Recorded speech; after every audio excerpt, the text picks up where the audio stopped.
So I was 27 and I was miserable. I wasn't miserable because I didn't like my life. I was teaching high school and it was a great job. I was miserable because I knew there was something else I was supposed to be doing and I had no idea what that was. And so I spent all this time praying, God, what is this? And it finally all climaxed at this Starbucks in University Village in Seattle. And what came to my mind was this idea of, I'd heard that we're supposed to live a life of worship. And for me, I think that means a life responding to God throughout all seasons. And if we're supposed to respond to God with our lives, we should probably do that with the things that we're best at.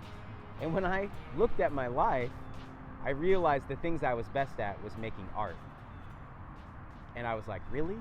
I mean, that realization wasn't a great aha moment. It was actually disappointing. Because I've traveled the world and I've seen a lot of intense stuff, and I know the things that God says in Scripture about justice and poverty and these things, and and I've been trying to format my life to being a person that could properly respond to those things. But when it came down to it, I was like, the things that I'm best at is making art, and that just didn't seem like a fit. Like when we have world problems, we're not like, let's send in the painters, It was like later on I figured out the perfect metaphor for my disappointment, and it has to do with that cartoon, Captain Planet. I don't know if you've seen this cartoon, but it's the greatest environmental propaganda ever. So the Earth spirit Gaia is sick because people are polluting the Earth, and so she gives out these 5 magic rings to teenagers around the world, and they have these powers, and they fight people who are polluting the oceans and garbage and stuff like that. But if they can't beat them, then they combine their powers and it makes this guy Captain Planet, and he, there's oil in the water, and he does a giant tornado, and the oil goes back down into the ground, and dolphins are happy. You get the story. So there's these 5 powers, and they're really impressive, like wind, so you have the power of wind, fire, earth, you can move rocks and stuff, water, and then there's this 5th power, this 5th ring, and it was heart. And this kid Mati had it, and I actually looked it up in Wikipedia, and it says that Mati had the power of heart, which was to instill caring and empathy in people to care for the planet. Now, I don't know about you, but in a fist fight, that seems like a really lame weapon, right? You're coming across something big and evil, and you're like, I just want you to feel, I just want you to care. It sounds like you're gonna get your butt kicked. And I thought, I felt like when I realized that I was gonna be an artist, that I was getting the heart ring. In all these important things going on in the world, I'm just supposed to stand there and go, I want you to feel. So I said, well, God, if I know that you're calling me to these things, and this is what you've given me, so you need to show me how those two intersect. And if they can't, then it's your fault. I'm off the hook. And on this journey that I started walking 7 years ago, He's showed me how to do it.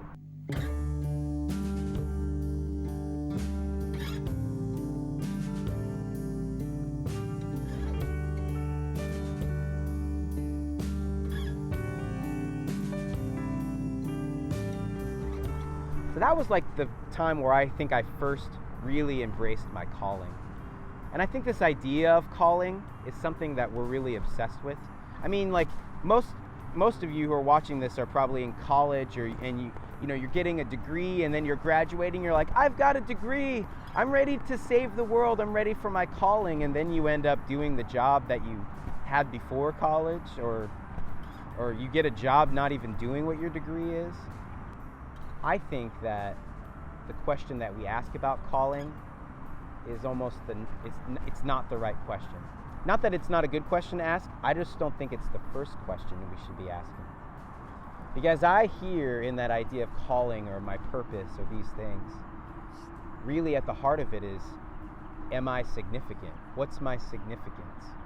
What's my identity? And what's the activity that I'm going to do that's going to make me significant? As if what we produce and what we do makes us significant. It's not. It's not.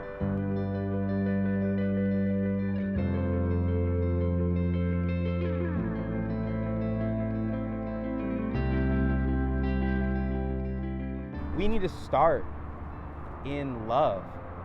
And maybe some of you are asking, what's my calling? What should I do with my life? And you need to just put that on pause. take a time out and you need to ask, like, who loves me? And when we get rooted in that love of God, that overwhelming, wrecking, unfathomable, joyous, good love, then we know that love is not dependent on our activities or our accomplishments. It doesn't go away when we fail. It makes no sense, that kind of love, a love that's unconditional, a love that purely loves us because it's love. But we're never going to get on the right path unless we are centered in that, unless we're rooted in that. And when we can sit in that love for a while, I think then and only then we start to hear this voice. We start to hear a voice that is speaking to us about who we are and how no matter what we do, we will always remain in that love. Then after that, we start to understand that there have been things that have been put inside of us, things that are deep down that are like calling out to us to uncover.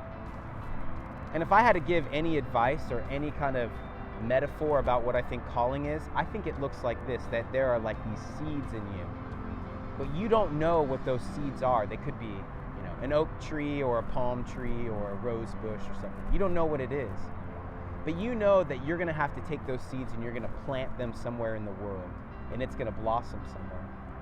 And so you have to dig it out.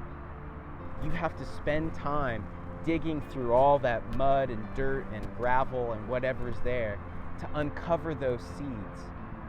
Because when you find it, you're then responsible for planting it somewhere. But I think what happens to us is we get so obsessed of what am I digging for that we miss out on the actual process of digging. And here's what the process does. The process is preparing you for the calling. Like all those years that you think were wasted, or all that time in your life that you're like, it seems like this is all insignificant. No, it's not. That's actually preparing you for your calling. You don't know how that's all going to look. It only makes sense in retrospect. But don't miss out on the moment. We so miss out on the moment of what's going on now in my life and how am I being a part of that. And that's preparing us for maybe this thing that we'll do.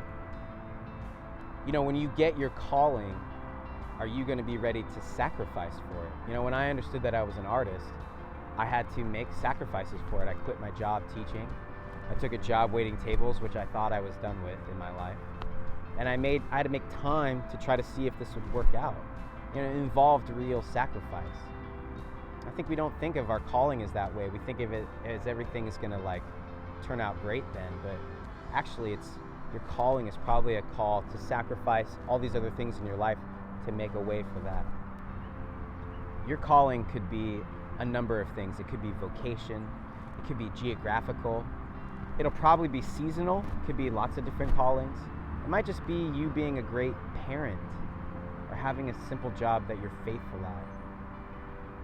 Who knows? Your life, life is not going to make sense while you're living it. It really only kind of makes sense in retrospect because you see this path you're walking on, but in the moment you don't know. But I think when we talk about calling, don't miss out on the process.